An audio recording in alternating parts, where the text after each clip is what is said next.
जय जिजाऊ, जय शिवराय, जय भीम, हर हर महादेव। 24 मार्च रोजी माझा जन्मदिवस होता आणि त्या दिवशी मला आता आपण आलो आहे राम मंदिर वडाळ या ठिकाणी। राम मंदिर वडाळ या ठिकाणी आणि माझ्या मुलांनाही राम मंदिरात, प्रभू श्री रामाच्या मंदिरात यायचं होतं, तर मी त्यांना आज घेऊन आलोय। 24 मार्च रोजी माझा पूर्ण दिवस कॅन्सर पेशंट सोबत गेला। पूर्ण दिवस मी त्यांच्या सोबत घालवला आणि त्यामुळं मला मंदिरात जाता आलं नाही आणि माझ्या मुलांनाही जाता आलं नाही। काल रामनवमी होती, त्यानिमित्त मला काल ड्युटी असल्या कारणाने मला जाता आलं नाही। तर ही माझी 2 चिल्ली पिल्ली आहे, माझी मुलगी ओवी आणि माझा मुलगा शंभू। तर यांना मी आज प्रभू श्री रामाच्या दर्शनासाठी घेऊन आलेलो आहे।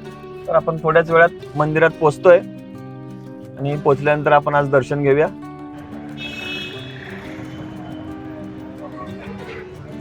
आला ना?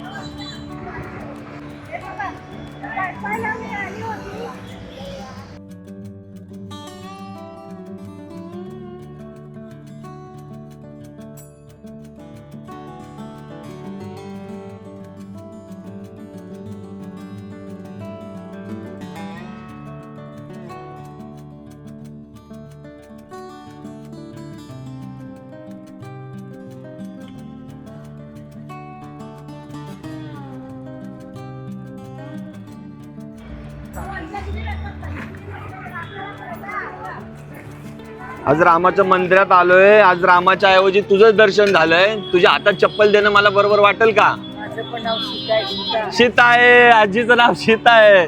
तर या सीतेला माझ्याकडून आज काहीतरी मी तुला देतो, एक वस्तू देतो तुला माझ्याकडून। आज रामाचं दर्शन घेण्या अगोदर तुझं दर्शन झालं माझ्यासाठी खूप मोलाचं आहे, खूप महत्वाचं आहे। म्हणून मी चप्पल तुझ्या हातात नाही दिली। माझ्या मुलांनी चप्पल तुझ्या हातात देत होती, मी त्यांना थांबवलं की असं नाही करायचं म्हणून। बरोबर ना? थांब, तू इथंच थांब। मित्रांनो, रामाच्या मंदिरात आलोय। माझ्याकडे गाडीमध्ये नेहमी हे रॅशनिंग असतं, पण भरपूर असतं आणि साड्या असतात, ब्लँकेट असतात, पण महिना अखेर आहे आणि पगार व्हायला थोडासा उशीर आहे, तर थोडं रॅशनिंग कमी आहे। पण पगार झाल्यानंतर नक्कीच मी रॅशनिंग भरेल आणि वाटेल। तर जे आहे तेवढं सध्या मी वाटतो, देतो त्या आजीला। बा, काय आणलं तुझ्यासाठी, हे घे। हे राम मंदिरात आलोय आणि मला अक्षरशः आजीचं नाव सीता आहे, सीता। आणि मला चक्क सीता मातेचं दर्शन झालेलं आहे। या आजीसाठी साडी आणलेली आहे, खुश ना? हे घे। हा, खुश?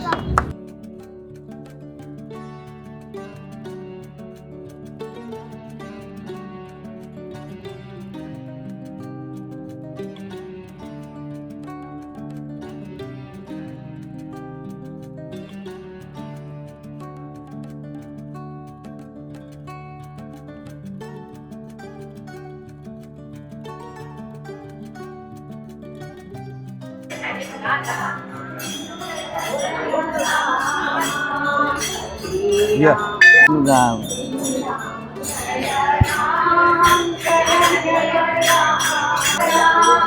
राम, जय श्रीराम। प्रभू जय श्रीरामांची काल रामनवमी झालेली आहे आणि या रामनवमी निमित्त आपण आलेलो आहोत वडाळ या ठिकाणी प्रभू श्री रामांचं दर्शन घेण्याकरिता।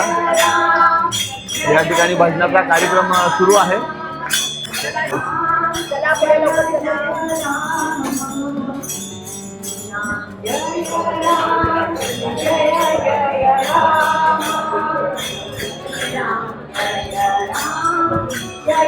मला लवकर चला मला काय पडलं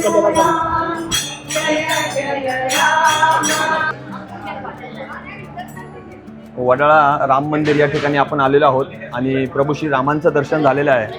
तुम्ही पाहू शकता या ठिकाणी एक तीर्थप्रसादाचं भोजन आयोजित केलेलं आहे।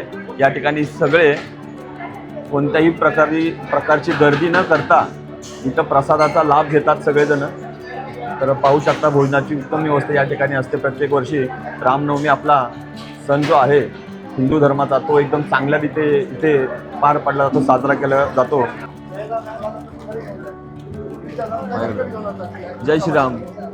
आता आपण जेवणाचा आस्वाद घेतोय सगळेजण. पाहू शकता आपण वडाळा या ठिकाणी प्रभू श्री रामांच्या मंदिरात आलेलो आहे. सुंदर अशी उत्तम अशी जेवणाची व्यवस्था आहे. केळीच्या पानावरती हा प्रसाद दिला जातो सगळ्यांना. भरपूर भाविक इथं दर्शनासाठी येतात आणि तीर्थप्रसादाचा लाभ घेऊन जातात. या ठिकाणी कुठलाही मतभेद नसतो. गरीब असो वा श्रीमंत सगळेजण एकत्र येऊन या ठिकाणी जेवणाचा आस्वाद घेतात, या प्रसादाचा आस्वाद घेतात. ही प्रभू श्री रामांची शिकवण आहे आणि ती आपण पाळत आलेलो आहे. जय श्रीराम.